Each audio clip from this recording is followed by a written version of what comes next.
Sampai akhirnya ada kalimat bagus, nggak mungkin kota gaib, nggak kelihatan Grey Mixway di sana, bagus. Patokan kota atau bukan tuh Mixway. Tapi ya tidak tahu juga. Gua kan lebih percaya kalau ada dinosaurus di Depok. Yang datang mesti pakai masker N95 ke N95 atau ya Allah, ada protokol kesehatan.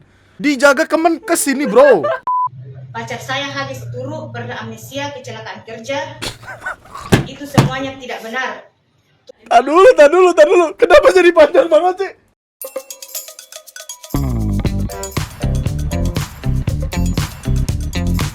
Selamat datang kembali di KDS BBS Part 2, di mana kita masih akan melanjutkan tentang perkara kota Saranjana ini sendiri. Karena perdebatan itu jadi makin melebar kemana-mana dan jadi kocak. Seperti yang lo tahu, sempat ada foto ini. Foto ini tersebar di sosial media manapun, khususnya TikTok. Karena perdebatan di TikTok adalah yang paling hebat. Jadi ada sebuah foto yang memperlihatkan ibu-ibu sedang berpose di salah satu spot foto gitu, dimana bisa kita lihat kalau di belakangnya seperti ada siluet atau bayangan seolah-olah ada gedung pencakar langit cukup banyak di sana. Dimana orang-orang mempercayai kalau ini adalah sebuah kota yang hilang, kota yang gaib, kota yang tidak ada di peta tapi diketahui oleh masyarakat. Sebagai konteks gini, Saranjana sendiri sempat beberapa kali terdengar namanya di live streaming gua, karena emang sempat ada orang yang ngirimin cerita berdasarkan Saranjana ini sendiri segala macem. 1 tahun lalu juga Trans 7 Misteri Dunia sempat nyari tahu tentang kota megah tak kasat mata, which is Saranjana itu. Lalu menghubungi dan ngobrol-ngobrol sama orang yang katanya sempat masuk ke kota itu, kemudian keluar lagi. Respect, gokil. Dan akhirnya perkara ini jadi kayak urban legend gitulah, dipercaya sama banyak orang. Cuman untuk pembuktiannya tuh sulit. Nah, ketika ada foto ini tersebar, orang langsung menyangkut pautkannya dengan ya hal tersebut gitu. Pokoknya kalau nggak bisa dijelaskan secara logis, ya mistis aja gitu. Langsung kayak gitu.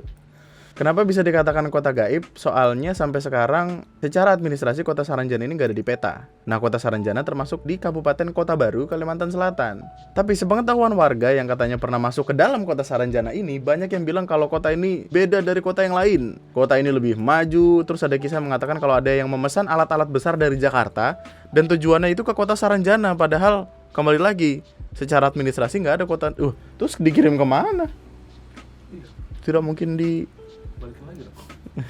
Kasian banget ya kalau misalkan yang nganter kurir COD. Pak, sorry, ini ada eskavator nih, tapi alamatnya saya nggak ketemu nih, gimana dong? Balikin lagi. Belum dibuka kan, balikin lagi. COD kan gitu. Sama kisah yang paling terkenal selanjutnya itu ada penyanyi Indonesia yang tampil di Kota Baru, Kalimantan Selatan. Terus katanya tiket yang terjual itu 3.000 tiket, tapi pas mereka tampil rasanya itu kayak ada 14.000 orang yang nonton. Itu Ari Lasso, terus ada beberapa nama gitu, sempat bikin videonya kok di YouTube, dan mereka tuh shock gitu, panik. Sudah mungkin masing-masing orang mengeluarkan Kagebunshi no Jutsu dong. Tiba-tiba 1.000 bayangan. Kagak bayar 1.000 bayangan. Nah, yang lucu adalah gini. Gua kan sebenarnya nggak pengen nelusurin banget kan. Tapi ada Mazini, ini ngasih tahu di Twitternya, sebenarnya kota Saranjana ini pernah masuk peta, tapi pada tahun 1845, 100 tahun sebelum kemerdekaan Indonesia. Ada peta berjudul Kaart van de Kus en ya Allah, panjang amat itu. Tertulis di sini ada T Saranjana. Dan itu lokasinya emang di Kalimantan Selatan gitu. Orang-orang kemudian menyangkut pautkan kayak, berarti kota ini hilang seperti Atlantis, gitu. Dan dari situ kayak ya spekulasinya muncullah berbagai macam cerita-cerita seram, sampai akhirnya datanglah foto ini. Karena kalau lu lihat ketika siang ini kayak gini fotonya, maksudnya kayak emang ada rumah-rumah di sini tapi kosong. Ini kita disclaimer dulu ya, maksud gua tuh gini, kita nggak bisa yang secara langsung menampik ketidakadaannya kota ini gitu. Maksudnya lu percaya kota ini ada atau enggak, ya itu balik lagi ke kepercayaan masing-masing gitu. Tapi ada orang di Twitter yang menjelaskan kalau ya emang ini sederhananya perkara shutter speed aja. Shutter speed lu rendah, kemudian lu foto dalam keadaan gelap, jadi kayak ketika tangan lu goyang, bayangannya akan ada kayak berbayang-bayang gitu. Nah, yang dipikirkan orang-orang dan juga gua adalah ini tuh bukan gedung, ini adalah bias cahaya dari lampu-lampu yang ada di bawah sini. Karena ini apalagi kalau bukan tangan gitu. Bukankah ini adalah goyangan dari tangan si mbak-mbaknya kiri dan kanan gitu. Ini kan tiang-tiang gitu kan. Karena ketika lu lihat fotonya di siang hari, ini nggak ada sungai atau apa. Kalau yang bagian kiri ini kan persis kayak tiang yang ini nih. Apa bukan tiang, apa sih namanya? Pagar. Yang ini persis kayak tangannya, dan ini ya bisa jadi kayak bias cahaya yang ada di sana gitu. Tapi kalau lu buka di TikTok, ada orang-orang yang ya udah 100% mempercaya aja gitu. Dr. Devi berfoto malam Senin 19.30. Terus kayak sama dia di enhance lagi pencahayaannya, jadilah seperti ini. Ya mana emang ya kan, kalau lu tambahin cahayanya kayak exposure-nya lu naikin, brightness kontrasnya lu mainin, kerasanya akan ini bener-bener seperti kota gitu. Tapi dengan noise yang ada, jadi susah untuk meyakini itu. Kalau dia bisa menjelaskan ini adalah kota, ini apa gitu yang ada di sininya. Pertanyaannya gitu. Fix nyata ini, fix nyata, respect. Kasihan ibunya udah pose tapi yang Iya. Kasihan tahu jadi ibu-ibunya, men. di notice di belakang. Mau foto, nyari pose tuh udah susah. Nyari angle yang bagus, yang dilihat belakangnya. Orang ibu-ibunya dong harusnya buat story gitu. Sian. Kalau fotonya cuma satu ya masih sulit dipercaya. Dan maksudnya apakah cuma ibunya aja gitu yang foto di sana? Harusnya kan ada banyak orang lain lah kalau itu spot foto yang bagus gitu. Dan emang harus diakuin spot foto yang bagus. Ada orang yang benar-benar menjelaskan tentang perkara basic shutter speed segala macam. Secara teknis apa? Ya technically speaking penjelasannya masuk akal gitu di kepala gua. Kayak oh ini ada contohnya nih. Ini contoh ketika lagi foto di mobil yang goyang. Jadi kan ketika lagi foto, lagi loading untuk foto tiba-tiba dia gini. Terus akan ada nggak mungkin ini kota dong. Masa kota warna merah ya kan. Itu kalau di fotografi teknik bulb namanya. Oh iya. Bulb. Yang lucu adalah kan gue belajar multimedia, artinya gue megang kamera segala macam kan. Waktu itu nyoba pakai DSLR, shutter speed diturunin, diafragma segala macam dimainin untuk nyari yang time lapse lampu gitu loh. Oh iya. Yang di jalan-jalan, bukan time lapse apa namanya? Ya udah Ya bulb. bulb itu. Dan emang bisa dibikin.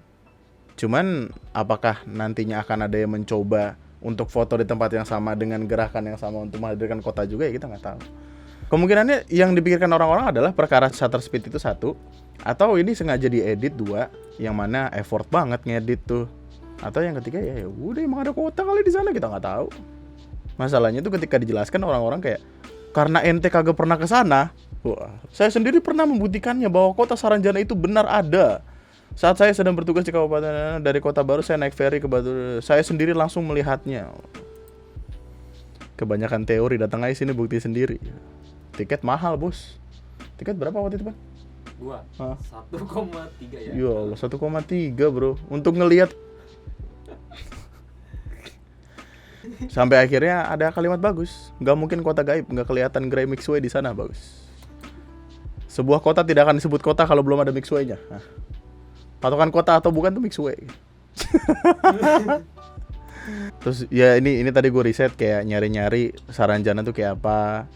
Alat berat tak ada pemiliknya, dihuni makhluk astral, buah raksasa, penduduknya cantik dan gagah, terdengar suara di malam hari, ada di peta Belanda. Nah kalau yang ada di peta Belanda nih gue tahu nih.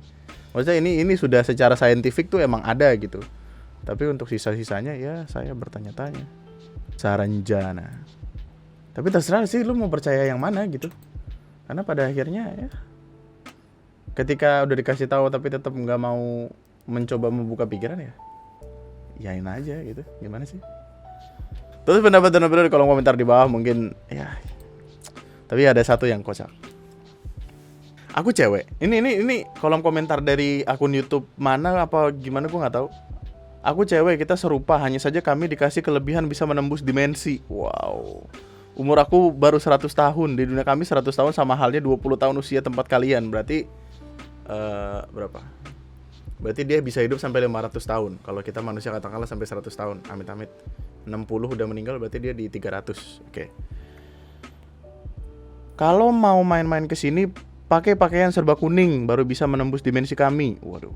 Jangan bawa perhiasan, nanti ada magnet. Takutnya kalian nggak bisa balik. Senang berkenalan dengan umat kalian. Guru aku dari bangsa kalian, cuma sudah nikah sama bangsa kami.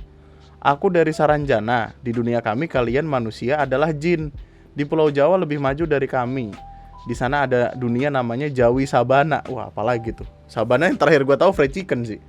Kalau kalian nyasar di dunia kami, jangan makan minum. Kalau tak kalian akan susah pulangnya. Di sini banyak manusia yang kawin sama bangsa kami dan telah jadi orang sukses.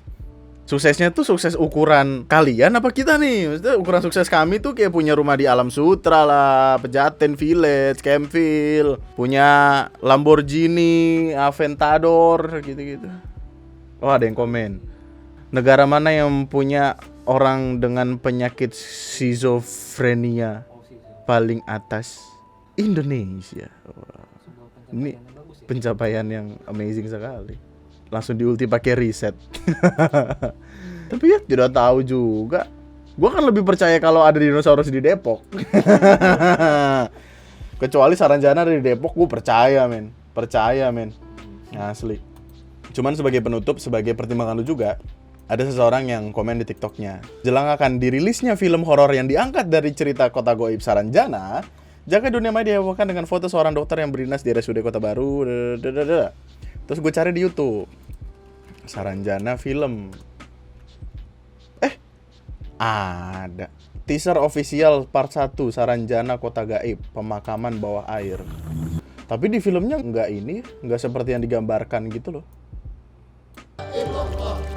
Wah, la ilaha illallah deh, ada yang meninggal dikubur. Masalahnya kan katanya Saranjana kota maju gitu, banyak gedung-gedung bertingkat. Iya iya. Kok dikuburnya di air? Harusnya di ini dong, kapal ulang-aling. Tapi ya, kita nggak tahu apakah ini pada akhir adalah media promosi lainnya. Kita tidak tahu. Tulis pendapat dan opini lo di kolom komentar di bawah. Mari kita buktikan apakah ini benar atau tidak. Untuk lo yang paham bagaimana cara fotografi bekerja, mungkin bisa dibantu yuk. Tapi untuk lo yang pernah ke Saranjana, beliin gue tiket dong. Gue juga pengen ke sana. Siapa tahu kita bisa ke Saranjana lalu membawa pulang emas-emas permata, ya kan? Siapa tahu dia tempat bajak laut yang emang siapa tahu Wakanda. Lu tahu Wakanda di filmnya kan dia ada hutan-hutan, kita masuk menembus dimensi kan. Siapa tahu gitu, kamuflase. Saranjana deket ibu kota lagi. Ya kan ibu kota baru kan di Kalimantan Timur ya? Gue juga nggak tahu. Ibu kota Utara. Lah. Kalimantan Timur, tapi namanya Kutai Kartanegara, Kabupaten Penajam Pasir Utara. Jadi dia di Kalimantan Timur. Jadi karena Saranjana ini ada di selatan, ya Saranjana ini jadi kayak Depok lah gitu. Depok, Bogor, Bekasi, ya Saranjana gitu lah. Ya bagus. Bahasan kali ini masih membahas yang berbau dengan hal gaib. Jadi jagat internet di Indonesia lagi dihebohkan dengan sebuah pertemuan yang katanya akan mengubah bagaimana pola pikir dunia bekerja, karena ini adalah pertemuan tentang pengabdi setan. Oh, pengabdi setan ini. Pemuja setan. Pengabdi sama pemuja sama gak sih? Bakal ada pertemuan pemuja setan yang katanya terbesar di dunia. Yang jadi pertanyaan adalah, apakah nanti pertemuannya akan seseram itu seperti yang kita tahu yang namanya pengabdi setan? Itu kan di film-film creepy-creepy nih. Maksudnya Pengabdi Setan 2 aja loh itu film. Temenannya sama pocong banyak banget gitu. Gimana kalau mereka ketemuan, masa masing-masing orang bawa satu pocong? Kayak Pokemon jatuhnya. Jadi ntar diadu, ayo pocong. Ada yang kuntilanak, gendru. Aduh. Setan luar gak sih? Setannya di set Iya. Baphomet. Ini Baphomet bukan sih? Apa Satan? Pemuja setan, memuja setan apa? Ada gereja setan, ya Allah. Kenapa kelompok pemuja setan malah tak sembah dan tak percaya setan? Lo. Ada perasaan ragu-ragu di antara mereka. Jadi komunitas setan anti setan gitu. Komunitas setan kok anti setan. Tapi tempatnya gokil loh, merah-merah gitu. Biar kesan devilnya muncul. Kesan setannya muncul. Jadi acara ini namanya itu SatanCon 2023. SatanCon apanya Comic-Con tuh kalau boleh tahu. Anjir. SatanCon 2023. Ya Allah Tuhan. Astagfirullahalazim. SatanCon 2023 di Boston, April 28-30. Ya Allah. Udah kayak festival aja ya. Peserta harus berusia 18 tahun ke atas dan memiliki bukti vaksin COVID-19. Waduh. Lucu juga. Acara ini dibuat sama organisasi The Satanic Temple. Jadi organisasi ini bergerak di bidang mendorong kebajikan dan empati, menolak otoritas tirani, mengadvokasi akal sehat praktis, menentang ketidakadilan dan melakukan pengejaran mulia. Ini ada di FAQ webnya. Ada website gini. SatanCon 2023. Kok masih aneh banget anjing nyebutnya SatanCon anjing. Kayak nggak ada yang lain. SatanCon. SatanCon adalah acara kedua dari The Satanic Temple. Yang satu tahun sebelumnya di 2022 ada acara SatanCon juga, tapi di daerah Arizona. Oh, untuk 10 tahunan mereka. Acara ini bakal diadakan 28 sampai 30 April. Masih lama. Kali aja gitu penonton ada yang mau ikut. Iya, coba lu ikut, coba. Ketika mereka join komunitas ini, bener aja SatanCon harus 18 ke atas dan punya bukti vaksin COVID. Masih peduli mereka ternyata. Ya ampun, masih peduli loh mereka sama vaksin COVID. Gokil juga. Yang datang mesti pakai masker N95 ke N95 atau ya Allah, ada protokol kesehatan. Dijaga Kemenkes ini, bro. Buset, gokil juga, gokil. Gue kira bercanda. Kan lucu ya harusnya. Aduh. Astaga, tiket information. Aduh. Pihak penyelenggara menjual tiket kepada 4 grup dengan harga yang berbeda-beda, dimulai dengan harga $75 hingga $160. 75 itu berarti iya 1,1 juta sampai 2,4 juta. 2,4 juta buat ikut komunitas. Belum tiket pesawat, belum alah. Tiket pesawatnya bisa 20 juta sendiri gak sih? Buat pengisi acara sama siapa yang bakal jadi host belum dikasih tahu siapa, dan katanya susunan acaranya itu cuman kayak seminar di kampus aja. Ada pembicara, terus ada yang jualan souvenir, ada pertunjukan musik. Yo, mending ikut seminar yang itu. Anda ingin kaya, Anda ingin punya kapal selam atau helikopter ulang-aling. Helikopter ulang-aling.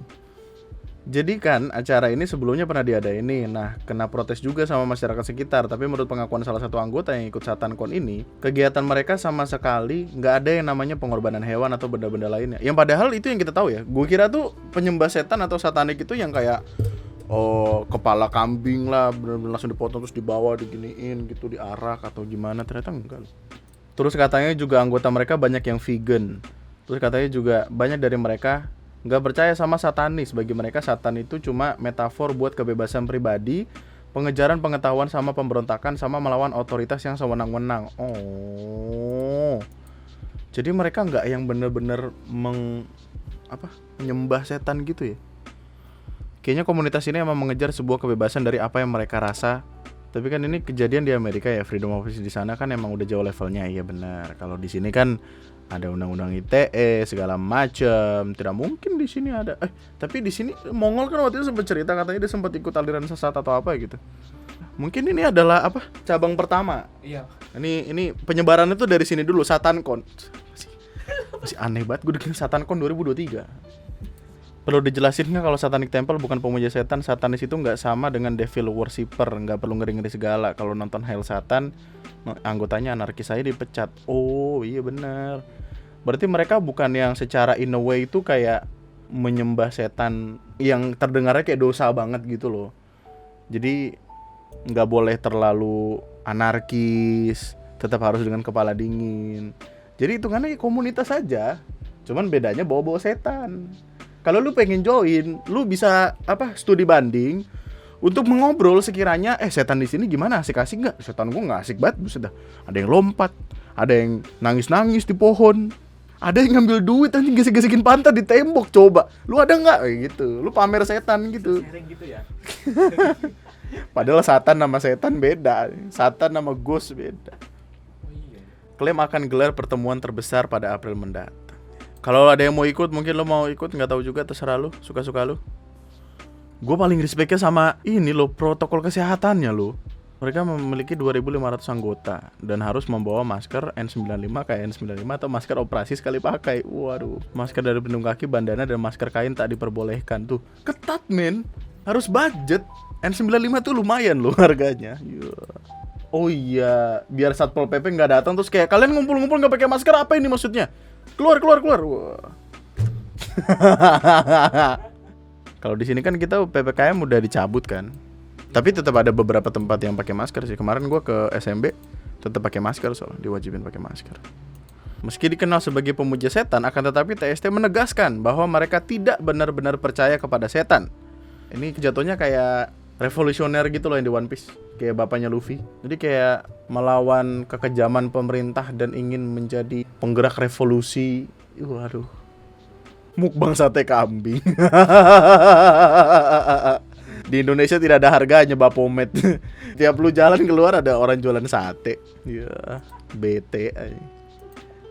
Jadi ngeri. Wah, lebih ngeri ini, Bos. Lu nggak tahu di Twitter jadi. Ini sempat menjadi pembahasan beberapa orang. Ketika lu buka Twitter, lu search di sini Mega.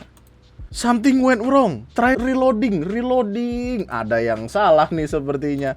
Kemarin banget itu sebenarnya nama ini trending. Gua nggak tahu ini kan artiannya banyak ya.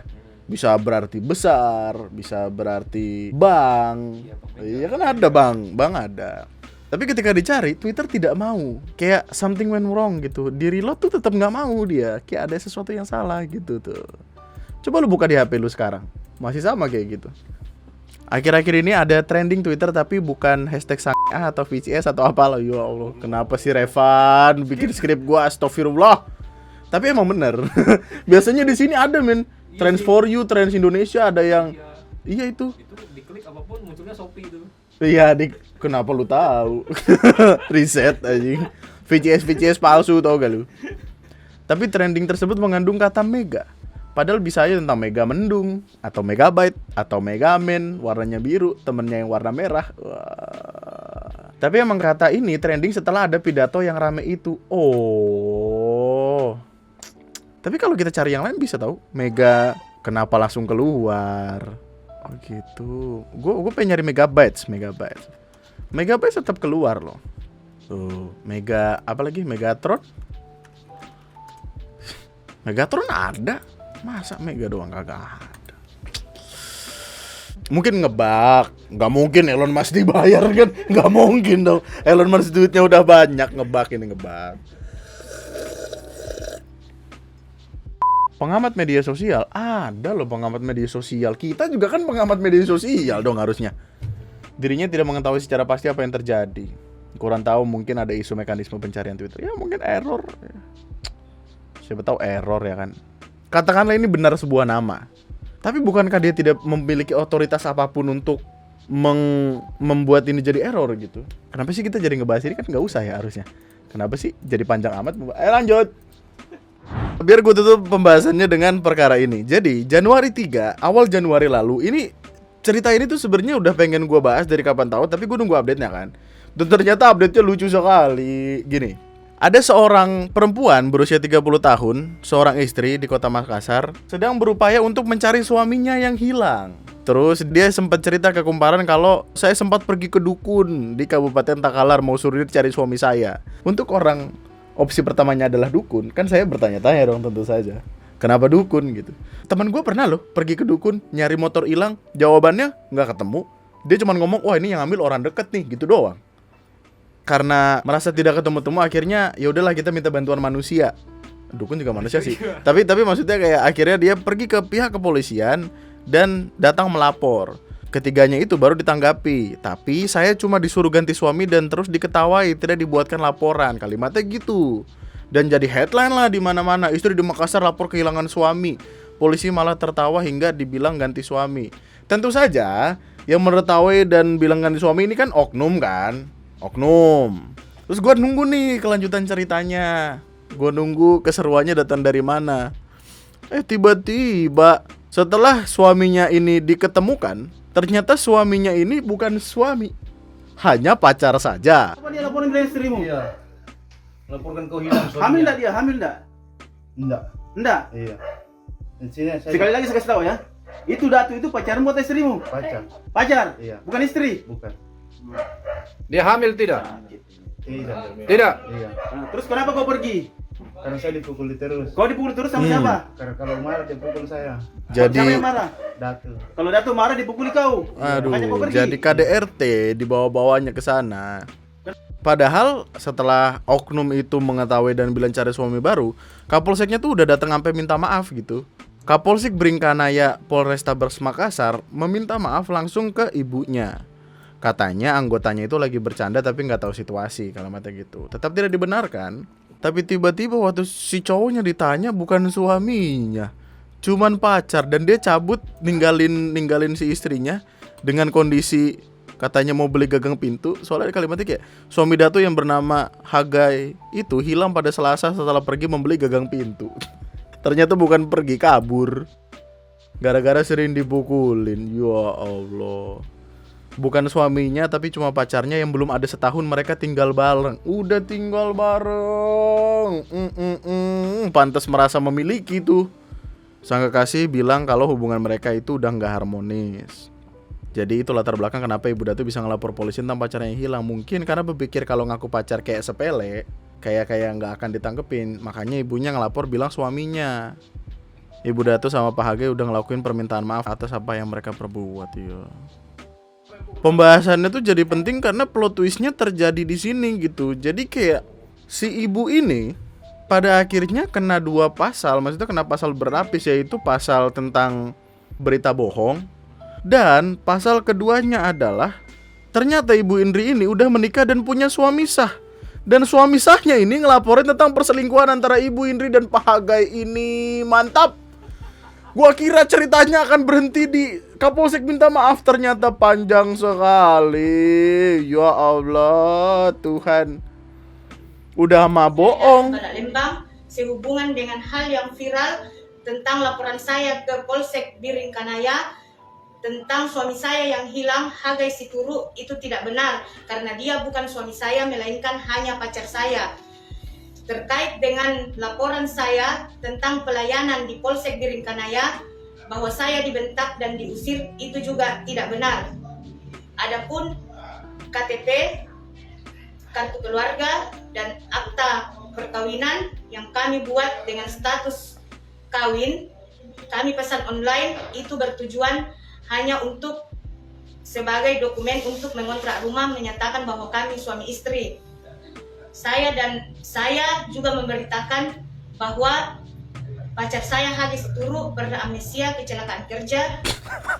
Itu semuanya tidak benar. Tujuan saya memviralkan hal tersebut hanya sebagai Tar dulu. Kenapa jadi panjang banget sih? Nggak gini. Jadi kan ibu datang ke kantor kepolisian. Ibu katanya ngelapor terus diketawain terus dibecandain. Oke. Terus Kapolsek minta maaf. Oke. Ternyata suaminya akhirnya beneran dicari nih. Lu gara-gara lu nih gitu. Suaminya dicari ternyata cuma pacar. Ternyata setelah ditelusurin lagi mereka udah tinggal bareng selama 1 tahun. Menggunakan dokumen palsu yang dipesan online.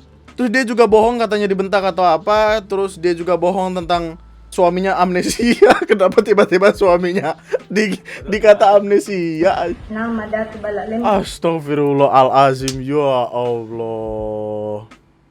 Mantep kan? Mantep banget loh itu. Dia sendiri yang bikin perkara ya.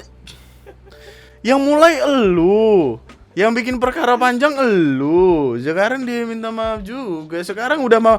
Pertama berita bohong, lapor polisi berita bohong, rame segala macam. Terus perselingkuhan karena dia udah punya suami dan suaminya yang ngelaporin, suami sahnya dia yang ngelaporin, tapi dia punya pacar tidur bareng sama orang setahun. Gua nggak tahu itu kasusnya gimana sih. Yang ketiga dia pemalsuan dokumen, beli-beli online segala macam. Ya ampun, kata gue udah diem. Kata gue laki lu kabur biarin aja, gak usah dipeduliin. Suka-suka dia mau kemana ge. Astaga. Dengan orang yang step pertamanya adalah ngelapor ke dukun tuh gue udah curiga gitu, udah skeptis di kepala. Ibu GWS dah bu, GWS ya. Dan buat lu semua juga GWS.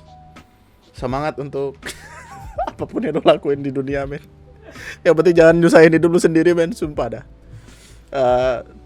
Tulis pendapat dan opini di kolom komentar di bawah tentang apa yang sekiranya lu pikirkan tentang perkara-perkara tadi. Ya Allah.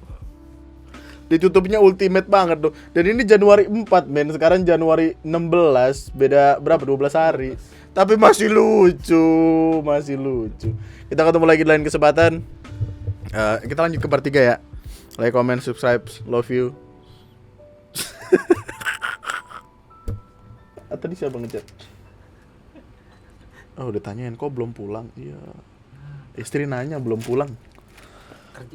Kok belum pulang? Wah, gua lagi kabur. Ntar Ara ngelapor polisi juga. Tiba-tiba ditanyain istri. Ya itu ya, bye-bye, thank you.